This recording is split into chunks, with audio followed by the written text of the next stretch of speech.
자, 모두 잔을 들어라. 시아버지 장병수의 목소리가 낮고 묵직하게 울려 퍼졌다.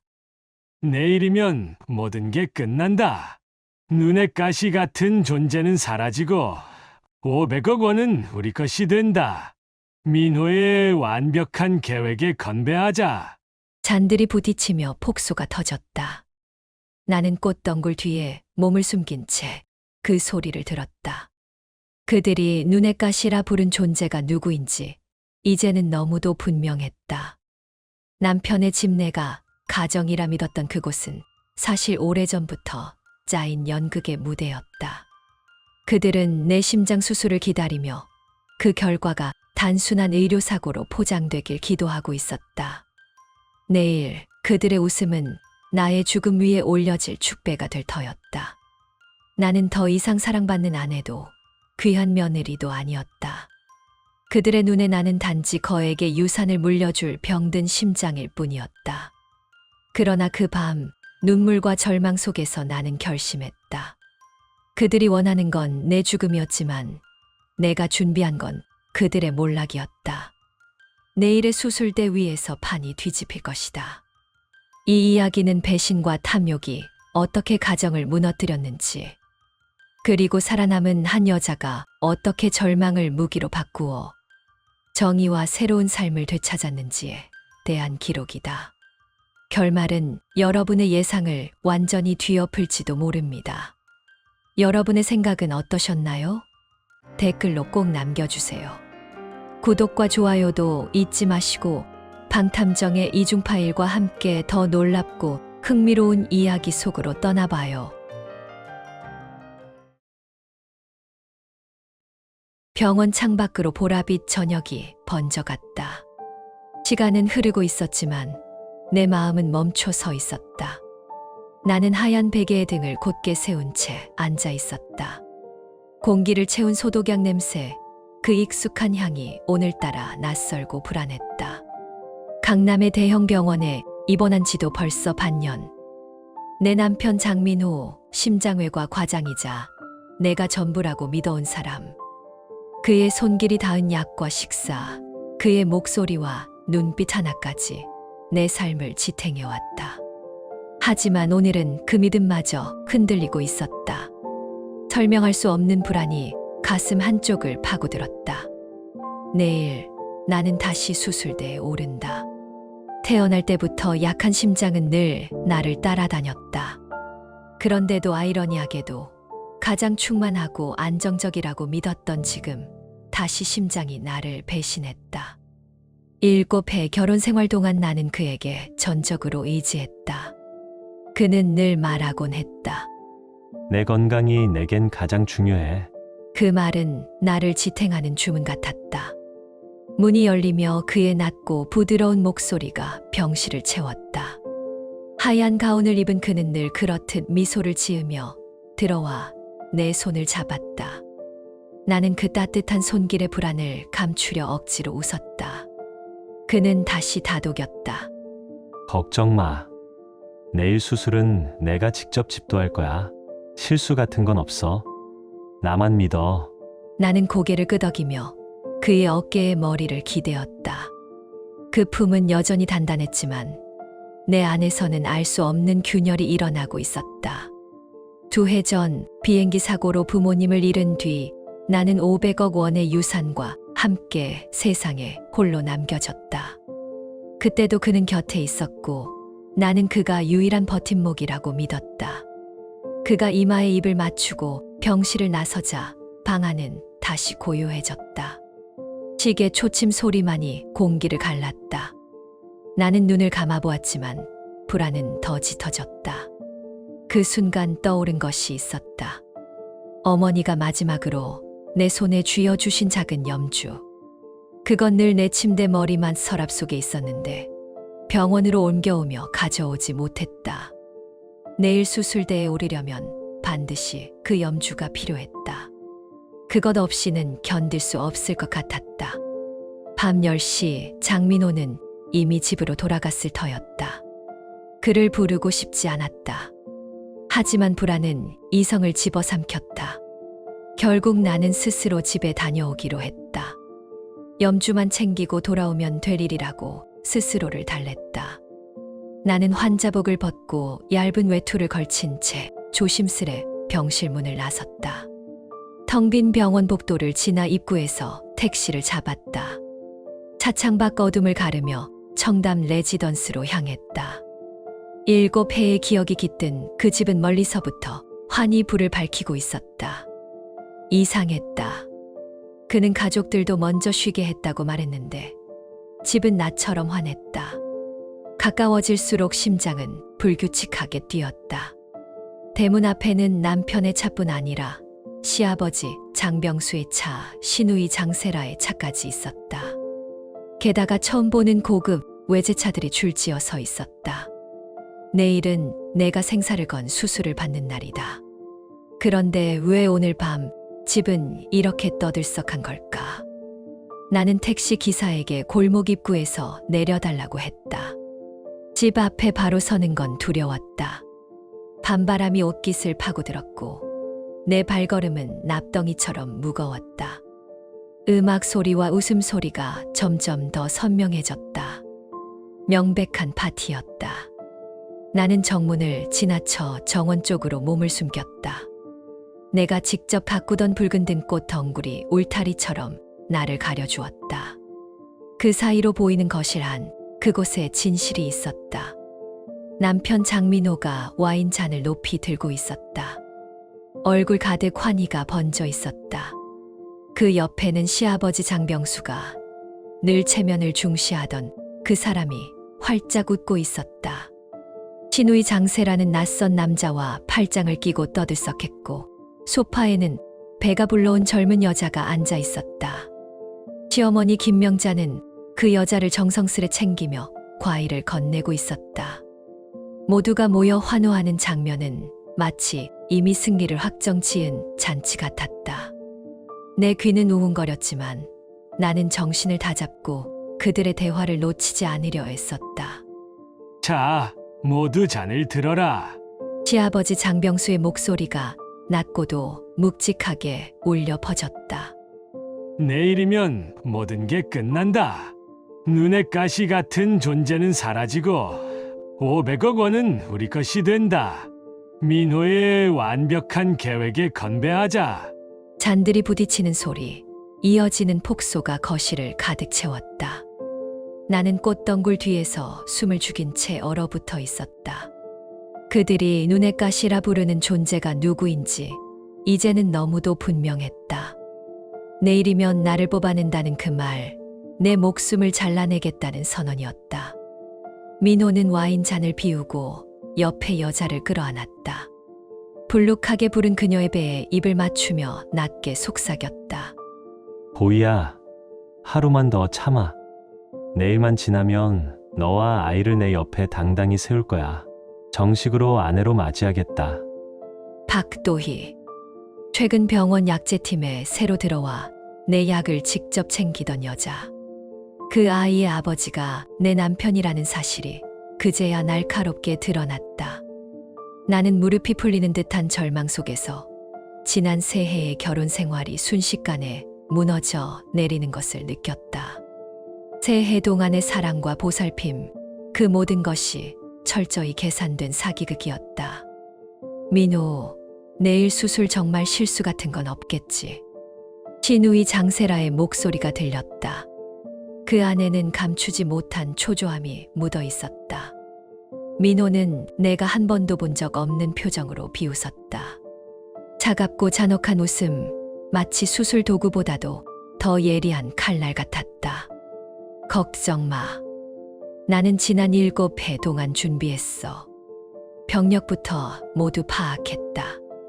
단 한 번의 작은 조작이면 끝이다. 수술 중 불의의 사고가 생기면 그 심장은 영원히 멈춘다. 모두가 그저 안타까운 의료사고로만 볼 뿐 의심할 자는 없을 거다. 그의 목소리는 평온했지만 그 안의 내용은 얼음보다 차가웠다. 그 말의 거실은 묘한 웃음으로 물들었다. 그 소리는 인간이 아니라 짐승이 내지르는 환희처럼 들렸다. 시어머니 김명자는 얼마 전까지만 해도 내 손을 어루만지던 바로 그 손으로 박도희의 어깨를 다정히 토닥였다. 우리 착한 며느리, 아이 잘 지켜. 다 민호가 알아서 할 테니 너는 아이만 잘 낳아라. 그러면 우리 집안은 다시 일어설 거야. 그제야 나는 깨달았다. 이 집안이, 이 사람들이 7해 동안 모두 연극을 해왔음을.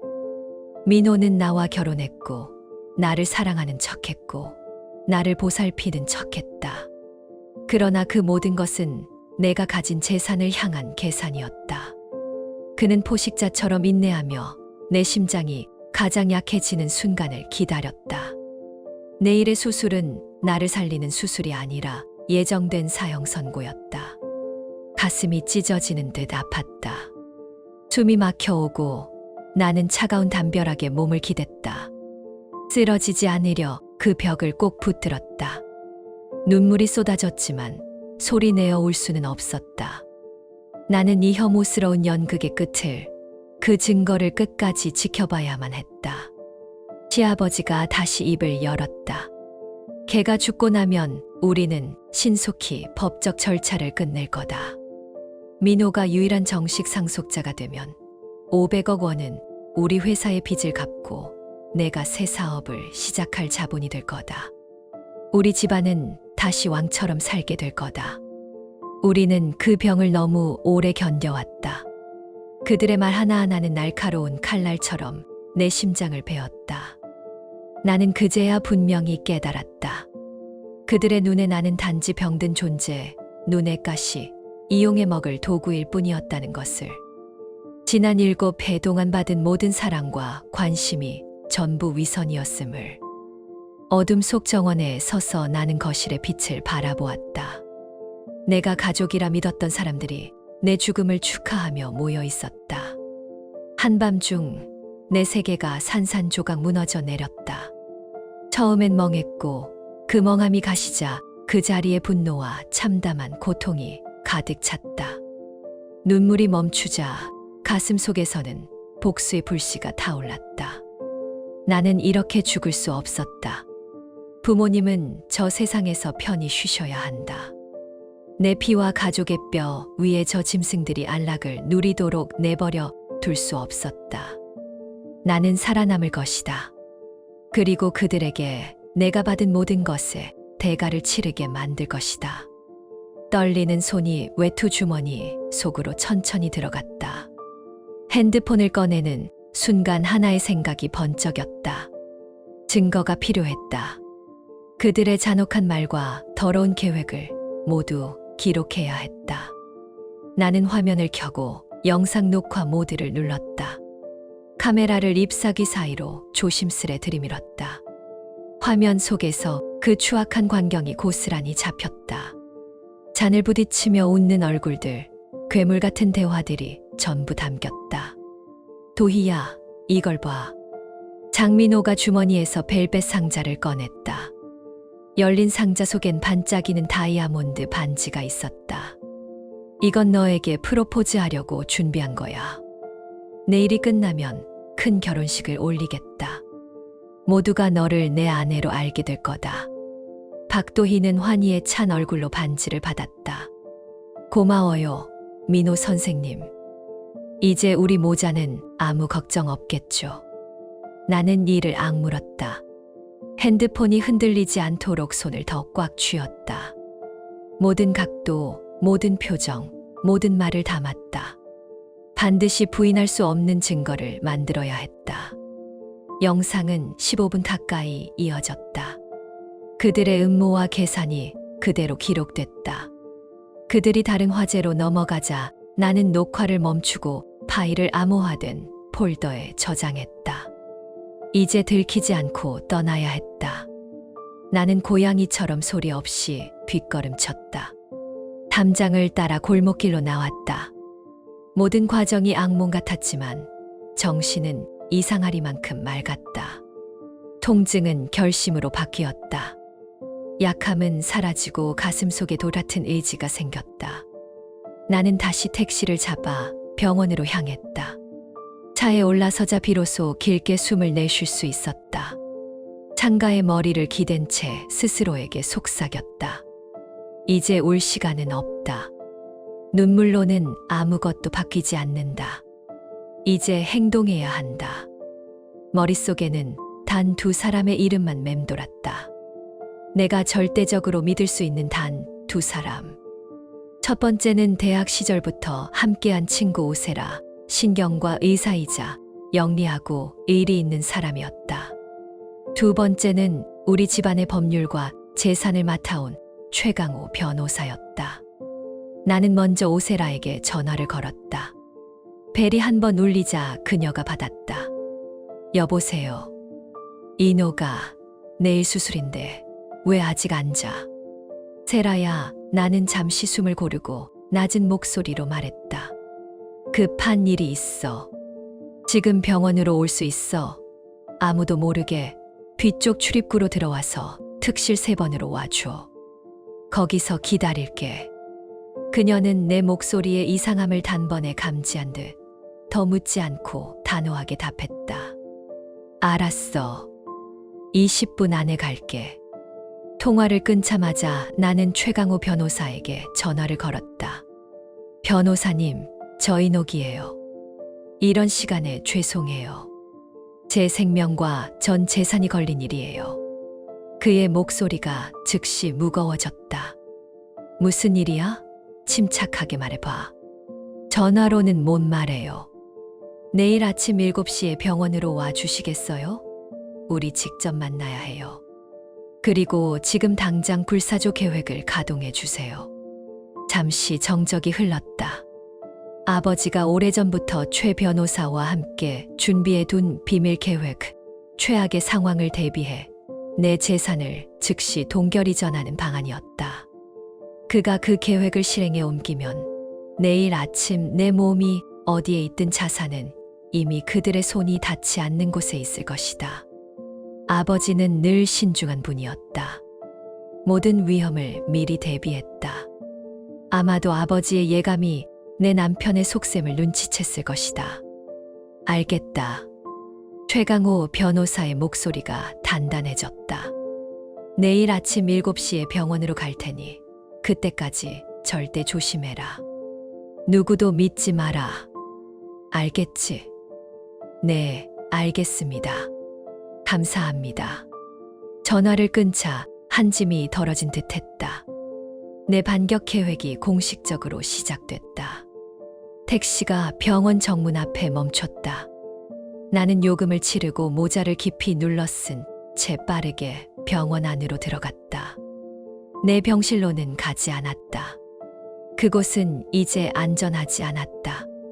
나는 곧장 중환자실 구역으로 향했다.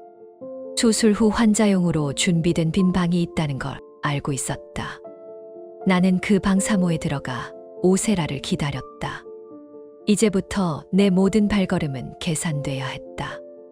나는 호랑이 굴 안에 있었고 그 호랑이는 내가 함께 살아온 남편이었다. 나는 차가운 방 안에서 숨을 죽이고 앉아 있었다. 20분쯤 지나자 문이 조용히 열렸다. 오세라가 다른 의사의 하얀 가운을 걸친 채 들어왔다. 그녀의 얼굴엔 걱정이 가득했다. 이노가 무슨 일이야? 얼굴이 안 좋아 보여. 그녀가 다급히 내 손을 잡았다. 나는 말없이 핸드폰을 내밀었다. 그녀는 화면을 들여다보았고 영상이 진행될수록 표정은 놀람에서 충격으로 곧 분노로 바뀌었다. 입을 틀어막고 한참 숨을 죽인 뒤 그녀는 겨우 말을 이었다. 이런 인간들 짐승보다 못해. 그녀의 목소리는 낮게 떨렸다. 나는 차분히 지금 해야 할 일을 말했다. 세라야, 도와줘. 몇 시간 뒤 수술이야. 장민호가 내 몸에 손대게 둘 수는 없어. 오세라는 곧 의사로서의 냉정을 되찾았다. 첫째, 수술팀을 전면 교체해야 해. 이성우 원장님을 데려오자. 그는 부모님과도 오래 알고 지낸 분이라 믿을 수 있어. 내가 직접 찾아가 설득할게. 나는 그녀의 제안을 들으면서도 고개를 저었다. 아니야. 모든 걸 다 말하면 계획이 다 드러날 거야. 민호는 교활해. 작은 이상 징후만 있어도 눈치챌 사람이야. 우리가 할 수 있는 건 환자의 불안이라는 합리적 이유를 대는 것뿐이야. 환자 심리라는 명분이면 원장님도 자연스럽게 받아주실 거야. 오세라는 잠시 생각한 뒤 고개를 끄덕였다. 좋아. 그 방법이면 가능하다. 내가 당장 가서 상황을 설명하고 올게. 내가 할 일은? 나는 숨을 고르고 말했다. 나는 예정대로 수술대에 오를 거야. 수술이 끝나면 겉으로는 여전히 약하고 여전히 그를 전적으로 신뢰하는 척할 거야. 그가 방심할 때까지 연기하며 우리 둘이 더 많은 증거를 수집할 거야. 그리고 모든 걸 한꺼번에 폭로할 거다. 오세라의 눈빛이 단단해졌다. 이노가 내가 이렇게 강할 줄은 몰랐어. 선택지가 없었어. 나는 차갑게 답했다. 부모님과 나 자신을 위해 반드시 살아남아야 해. 복수할 것이다. 오세라는 더 묻지 않고 단호히 고개를 끄덕였다. 그녀는 재빨리 방을 나섰고 나는 다시 홀로 방 안에 남아 다음 단계를 계산했다. 나는 다시 차가운 방에 홀로 남았다. 계획은 세워졌다. 하지만 단 한 번의 실수라도 생기면 내 목숨은 끝이었다. 1시간쯤 지나 문이 열리더니 오세라가 이성우 원장과 함께 들어왔다. 예순이 넘은 그는 머리에 흰빛이 섞였지만 단단하고 흔들림 없는 기운을 풍겼다. 그의 눈빛에는 깊은 걱정이 담겨 있었다. 오세라한테 얘기 들었다. 이노가 집도 이사를 바꾸고 싶다고 했지. 나는 약한 환자인 듯 고개를 끄덕이며 힘겹게 웃었다. 죄송해요, 원장님. 갑자기 이렇게 말씀드려서요. 밤새 잠을 못 잤어요. 남편이 아무리 실력 있는 의사라도 직접 제 수술을 집도한다는 게 심리적으로 너무 불안합니다. 저는 원장님의 경험만 믿고 싶어요. 제발 부탁드려요. 이성우 원장은 잠시 나를 바라보다가 길게 숨을 내쉬었다. 알겠다. 환자의 심리가 가장 중요하다. 내가 직접 집도하마. 마취과부터 간호사까지 모두 내가 신뢰하는 인원으로 교체하겠다. 안심해라. 감사합니다. 내 목소리가 떨렸지만 마음 한구석이 조금은 가벼워졌다. 아침 8시 나는 수술실로 향하는 침대에 누워 있었다. 문 앞에는 장민호가 서 있었다. 그의 얼굴에는 늘 그랬듯 다정함과 걱정이 그려져 있었다. 이노가 두려워하지 마. 내가 곁에 있을 거야. 그의 손이 내 손을 감쌌다. 나는 그 손을 바라보며 증오를 억눌렀다. 믿어요. 나는 속삭이며 고개를 끄덕였다. 수술실 문이 닫히자 두세 개가 갈라졌다. 안쪽에는 이성우 원장과 새로 꾸려진 팀이 대기하고 있었다. 마취과 여의사가 다정한 목소리로 말했다. 자, 크게 숨 쉬세요. 나는 지시에 따라 깊게 숨을 들이마셨다. 약물이 스며들며 의식이 서서히 가라앉았다. 마지막으로 본 것은 이성우 원장의 단단한 눈빛과 고개 끄덕임이었다. 이제 내 생명은 그의 손에 달려 있었다. 얼마나 시간이 흘렀을까? 눈을 떴을 때 가슴에 묵직한 통증이 밀려왔다. 몸은 축 늘어져 무겁게 가라앉았고 귀에는 기계음이 규칙적으로 울렸다. 근처에서 낮은 목소리가 들려왔다. 원장님, 제 아내는 괜찮습니까? 수술은 성공했나요? 장민호였다. 그의 목소리는 낮고 부드러웠다. 나는 즉시 다시 눈을 감았다. 연극은 아직 끝나지 않았다. 나는 이제 막 수술을 마친 약한 환자였다. 수술은 성공적으로 끝났습니다. 고비는 무사히 넘겼으니 안심하세요. 다만 체력이 약해 회복에는 시간이 더 걸릴 겁니다. 아직 마취가 덜 풀렸으니 특실로 옮기겠습니다. 이성우 원장의 목소리가 차분하게 병실에 울려 퍼졌다. 침대가 천천히 움직이며 흔들림이 전해졌다. 잠시 후 도착한 공간은 훨씬 더 고요했다. 문이 닫히자 기계음과 내 거친 숨소리만 남았다. 나는 살아 있었다. 장민호의 계획은 첫걸음부터 어긋나 버렸다. 잠시 후 문이 열리는 소리가 났다. 누군가 다가와 손을 스쳤다. 눈을 뜨지 않아도 그 손이 누구의 것인지 알 수 있었다. 예전엔 따뜻하게 느껴지던 손길이 이제는 차갑고 굳어 있었다. 그 역시 연극을 하고 있었고 나 또한 그러했다. 인호가 깨어났구나. 하늘이 도왔어. 내가 얼마나 걱정됐는지 알아? 그의 목소리는 부드럽게 들렸지만 억지로 짜는 기쁨이었을 뿐이었다. 나는 숨을 고르며 천천히 몸을 움직였다. 힘겹게 눈을 뜨며 나직이 말했다. 민호 당신. 그가 재빨리 내 손을 붙잡았다. 몸은 어때? 많이 아파? 나는 그 눈을 똑바로 바라봤다. 한때 내 세상의 전부였던 눈빛은 이미 식어 있었다. 거기에는 눈물 한 방울 없었고 오직 냉정한 계산과 연기만 남아 있었다. 조금 피곤해요. 나는 힘겹게 속삭이며 눈을 감았다. 마치 몸이 무너진 듯 연기했다.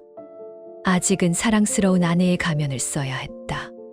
그래야만 그가 방심하고 스스로 더 많은 실수를 드러낼 것이었다. 나는 조용히 누워 잠든 척을 이어갔다. 장민호는 한동안 아무 말 없이 내 곁에 앉아 있었다. 그의 손가락이 내 손등을 천천히 문질렀다. 그 움직임 속에는 불안과 초조가 고스란히 묻어 있었다. 나는 그를 시험해 보기로 했다. 의식이 흐릿한 듯 가장하며 중얼거렸다. 아이, 우리 아이 버리지 마. 그의 손이 순간 멈췄다가 곧 더 세게 나를 움켜쥐었다. 역시 내 예상대로였다. 그와 박도희 사이의 아이, 그게 바로 그의 약점이었다. 인호가 무슨 소리야? 우리 사이에 무슨 아이가 있다고? 그가 당황스레 속삭였지만 나는 대답하지 않았다. 그저 얼굴을 찡그리며 알아듣기 힘든 신음만 흘렸다. 작은 연극은 성공적이었다. 이제 그는 내가 어디까지 알고 있는지 혼란에 빠질 것이었다. 잠시 후 간호사가 들어오자 민호는 일어나더니 마지막으로 나를 복잡한 눈빛으로 바라보고 병실을 나섰다. 문이 닫히는 순간 나는 천천히 눈을 떴다. 첫 번째 승부는 내가 이겼다. 그러나 진짜 싸움은 이제부터였다. 수술 후 이틀 동안 나는 특실에 누워 있었다. 실제로는 회복 속도가 빨랐지만 그의 앞에서는 여전히 허약한 환자의 모습으로 연기했다. 민호는 매일 죽과 스프를 가져와 손수 먹여주며 헌신적인 남편을 흉내냈다. 그의 가족들도 번갈아 들러 나를 위로하는 척했다. 시아버지 장병수는 무뚝뚝하게 몇 마디만 묻고 떠났고, 시어머니 김명자는 내 손을 잡고 억지로 눈물을 글썽였다. 시누이 장세라는 과일 바구니를 들고 와 떠들썩하게 수다를 떨며 마치 친근한 동생인 양 연기했다. 온 가족이 하나의 무대 위에서 각자의 역할을 완벽히 수행하고 있었다. 나는 눈을 감은 채 힘없이 네 하고 대답하곤 했다. 그들이 진심으로 날 보러 온 게 아니라 내 상태를 확인하고 계획이 순조롭게 진행되는지를 살피러 온다는 걸 뼈저리게 느낄 수 있었다. 셋째 날 오후, 민호가 자리를 비우자 병실 문이 살짝 열렸다. 마스크를 쓰고 모자를 눌러 쓴 여의사가 들어왔다. 기계를 확인하는 척하던 그녀가 내 귀에 낮게 속삭였다.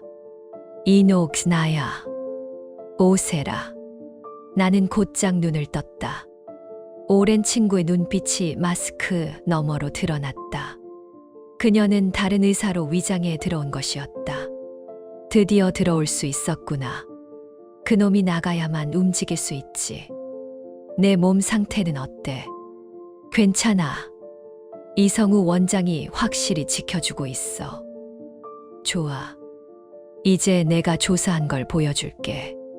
오세라는 주머니에서 작은 태블릿을 꺼냈다. 내 말대로 장민호와 박도희 둘 다 수상해. 이게 지난 반년 동안 민호가 병원 전산망에서 검색한 기록이야. 화면에 적나라하게 드러난 단어들이 눈에 들어왔다. 희귀심장 수술 합병증, 흔적 없는 심정지 유도, 마취 약물의 치명약. 그는 나를 수술대에서 의료사고처럼 보이게 죽이려 철저히 준비해온 것이다. 나는 이미 예상하고 있었지만 구체적인 증거를 확인하자 온몸에 피가 식어 내려갔다. 또 뭐가 있어? 내가 낮게 물었다. 아직 더 있어. 오세라의 눈빛이 매섭게 빛났다. 박도희, 그 여자는 새로 전근 온 약사가 아니야. 내가 인사기록을 다 뒤져봤어. 그녀는 태블릿 화면을 내게 내밀며 말을 이었다. 그 여자는 민호와 대학 시절부터 알고 지낸 사이야. 사실상 오래전부터 내 곁에 다가오기 위해 준비돼 있었던 거야. 숨이 턱 막혔다. 그렇게 오래전부터. 오세라는 고개를 끄덕였다. 우연히 약제팀에 배치된 게 아니야. 모든 게 민호의 설계였어. 철저히 계산된 접근이었지. 오세라는 화면을 넘기며 말을 이었다. 그리고 더 중요한 게 있어. 지난 1년 동안 민호가 내 이름으로 생명보험을 5건이나 들었어. 금액이 큰 것들이고 수익자는 모두 민호야. 그 말이 내 가슴을 서늘하게 만들었다. 그는 내 재산뿐 아니라 보험금까지 노리고 있었다. 완벽하게 설계된 이득극이었다. 고마워, 세라. 나는 조용히 감사를 표했다. 모든 자료를 백업해서 변호사님께 보내줘. 불사조 계획을 지금 당장 더 빠르게 가동해 달라고 전해줘. 오세라는 고개를 끄덕이며 단호하게 답했다. 알겠어. 바로 조치할게. 그녀는 진지하게 덧붙였다. 식사와 약은 특히 조심해. 도희가 기회를 엿볼 거야. 알고 있어. 나는 낮에는 거의 입을 대지 않겠다고 결심했다. 약은 내가 도와줘야 한다고 말했다. 우리는 다음 행동 순서를 정리했다. 오세라는 민호와 박도희의 관계를 더 파헤치고 통신 기록과 병원 로그를 확보할 것이다. 나는 낮에는 병약한 환자 연기를 계속하고 밤에는 몰래 자료를 읽어 다음 수를 준비할 것이다. 출발 전에 오세라는 내 손을 꼭 잡았다. 넌 혼자가 아니야. 나도 있고 이성우 원장도 있고 최강호 변호사도 있어. 반드시 그놈들을 벌줄게. 그 말에 가슴 한켠이 조금 따뜻해졌다. 그래, 난 혼자가 아니야. 나는 단호히 대답했다. 그날 이후 낮엔 약한 환자였고 밤이면 혼자 일어나 증거를 맞췄다. 오세라가 몰래 가져다 준 자료를 하나씩 대조하며 계획은 더 정교해졌다. 민호는 점점 초조해졌다. 그의 원래 다정한 태도는 사가 같다. 수술실에서의 실패 이후 그는 시간을 끌 수 없다는 걸 깨달은 듯 보였다. 어느 날 아침 그는 죽과 스프 대신 서류 뭉치를 들고 왔다. 이노가 몸은 좀 어때? 그는 달콤한 목소리로 물었다. 아직 많이 피곤해요. 나는 힘없는 목소리로 답했다. 그는 내 머리카락을 쓰다듬으며 서류를 내밀었다. 회사 일이 급해서 내가 은행에 못 가니 내가 대신 처리할 수 있게 위임장만 사인해줘. 힘들게 하지 않겠다. 그는 재산 위임장을 펼쳤다. 나는 속으로 차갑게 웃었다. 수술대에서 실패하자 이번에는 문서로 덮치려 한다. 그러나 나는 쉽게 굴복하지 않을 것이다. 나는 서류를 힐끗 본 뒤 다시 그를 바라보았다. 위임장이요. 저 이런 거 잘 몰라요. 손도 떨리고. 나는 일부러 기침을 하고 몸을 떨며 힘겹게 말했다. 나중에 제가 좀 더 나아지면 그때 할게요. 지금은 쉬고 싶어요. 그의 눈빛에 실망과 짜증이 스쳤지만 곧 억지 미소로 감췄다. 그래, 그래. 몸부터 챙기자. 돈 걱정은 내가 할게. 그는 서류를 거두었지만 나는 알았다. 그는 결코 포기하지 않을 것이다. 그날 점심 간호사가 약을 가져왔다. 평소처럼 여러 색깔의 약들. 그런데 오늘은 처음 보는 연푸른 알약이 섞여 있었다. 이 약은 뭐죠? 왜 처음 보는 색이에요? 내가 묻자 간호사가 무심하게 답했다. 이건 안정제예요. 요즘 환자분이 불면증이라서 장민호 선생님이 약사 박도희에게 특별히 추가하라고 하셨어요. 그 두 이름이 또 나왔다. 내 심장이 두근거렸다. 그래요, 여기에 두세요. 나중에 먹을게요. 간호사가 나가자 나는 조심스럽게 푸른 알약을 꺼냈다. 다른 약들도 전부 삼킨 척하며 휴지에 싸서 베개 밑에 숨겼다. 이 약들을 오세라에게 반드시 보내야 했다. 그날 오후 오세라가 또 다른 의사로 위장에 들어왔다. 나는 즉시 약봉지를 건넸다. 세라, 이거 좀 봐줘. 난 이 약이 수상해. 특히 푸른색 알약. 오세라의 얼굴이 굳어졌다. 알았어. 신뢰할 수 있는 외부 실험실에 맡길게. 병원 안에서 하면 들통날 수 있어. 결과는 24시간 내에 나올 거야. 조심해. 너도 조심해.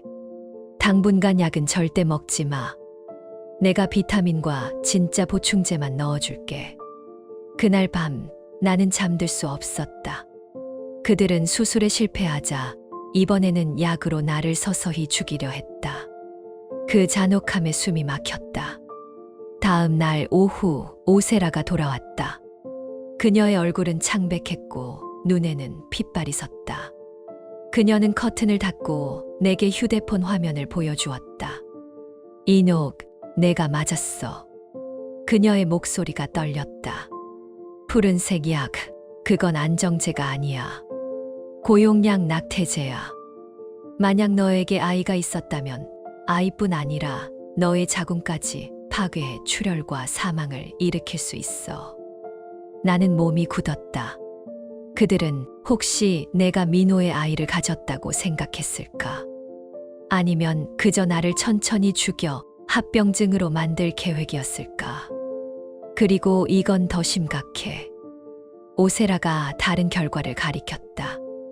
너한테 매일 주던 보충제에도 디곡신이 섞여 있었어. 원래는 심장약이지만 내 같은 기저질환자가 장기간 과용하면 서서히 부정맥과 심부전이 오고 결국 심정지에 이르게 돼. 나는 숨을 들이켰다. 확실한 살인 계획이었다. 그들이 내 심장을 천천히 멈추게 하려 했던 것이다. 안 돼. 지금은 그 방법 못 써. 민호가 서둘러 중얼거렸다. 목소리는 낮았지만 단호했다. 그때 그의 조국 사건은 혼자였으니까 눈에 띄지 않았지. 하지만 이번은 달라. 이녹은 곁에 신경외과 의사 친구도 있고 수십 년째 붙어 있던 가문 변호사도 있어. 혹시라도 일이 어긋나면 바로 수사가 시작될 거야. 모든 게 자연스러워야 해. 단 한 점 의심도 남기지 말아야 한다. 알겠어. 계획비 그대로 간다. 서류에 도장 찍게 만들고 그 다음 한 방이면 끝이야. 안전하게. 그 한마디 한마디가 칼날처럼 날아와 내 가슴을 찔렀다.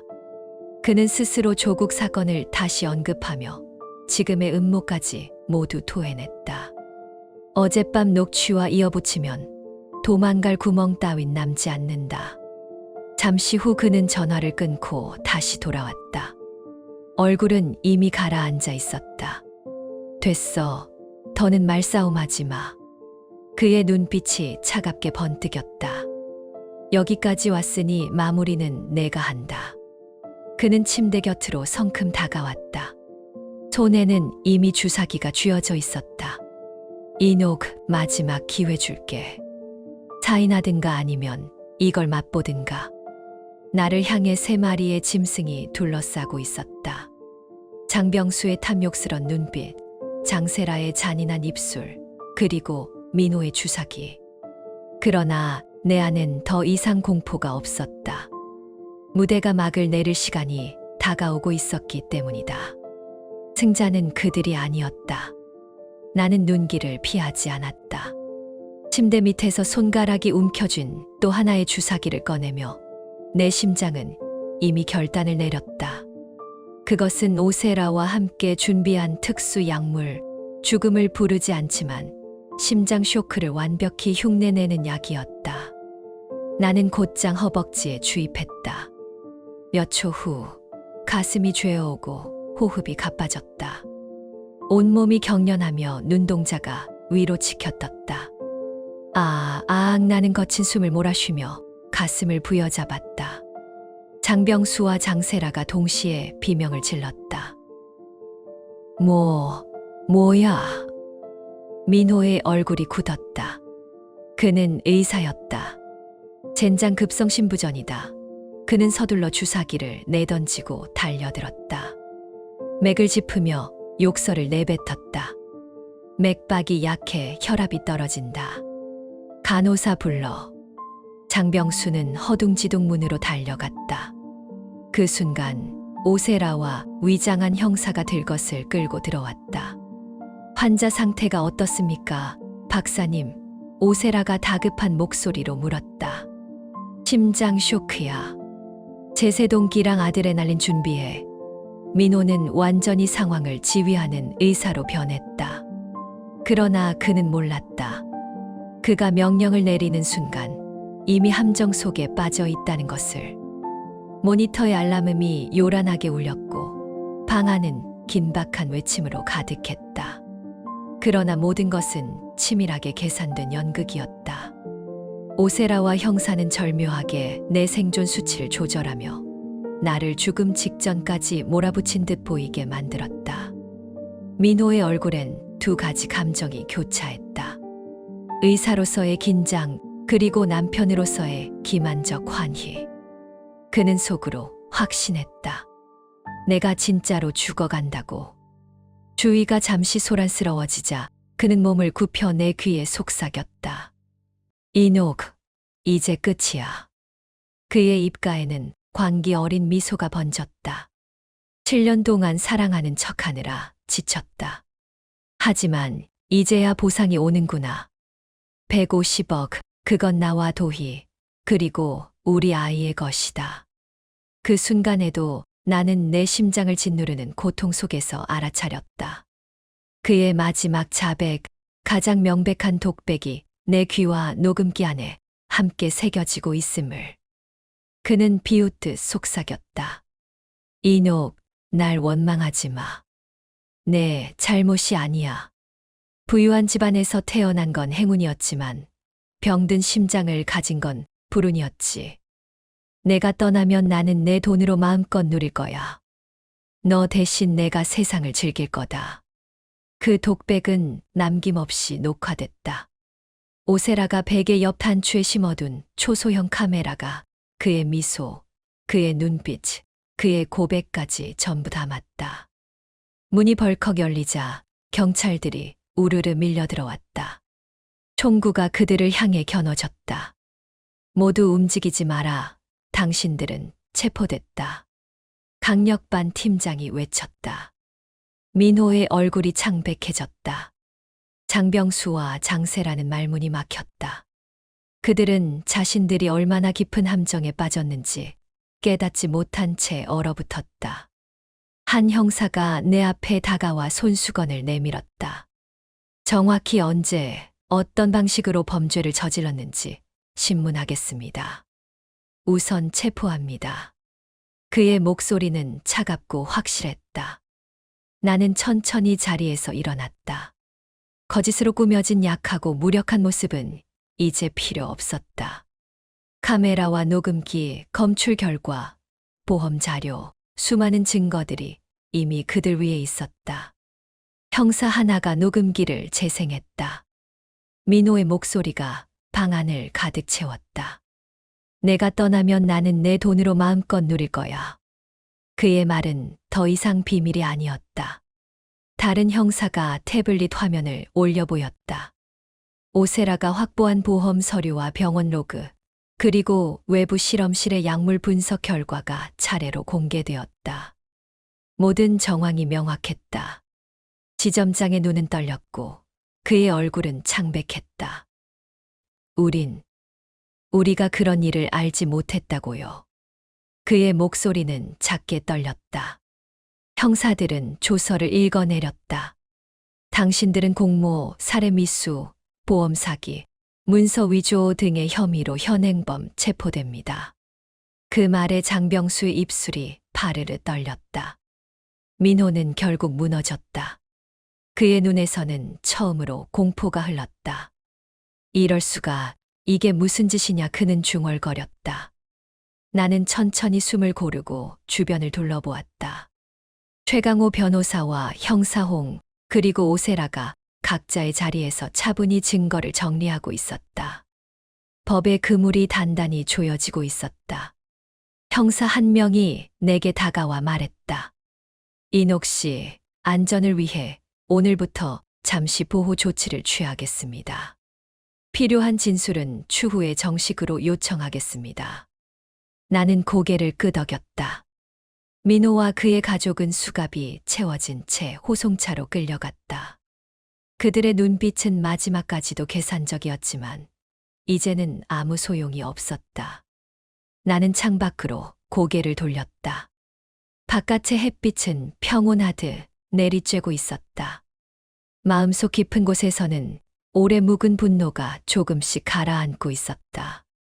그날 이후 재산은 즉시 동결되었다. 최강호 변호사와 불사조 계획 팀은 빠르게 자산을 안전한 계좌로 이동시켰다.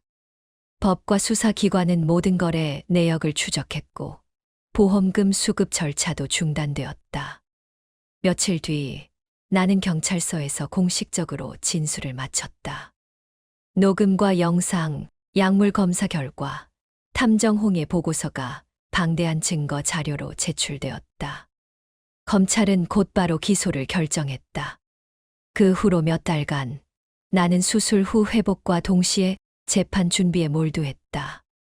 오세라와 최 변호사, 탐정홍, 그리고 의연한 증인들이 내 곁을 지켰다. 정의는 천천히 그러나 확실히 다가오고 있었다. 민호, 장 회장, 미라는 그대로 굳어서 있었다.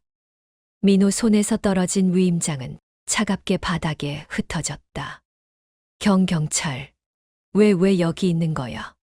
그의 얼굴에서 웃음은 사라지고 오직 공포만 남았다. 팀장은 대답하지 않았다.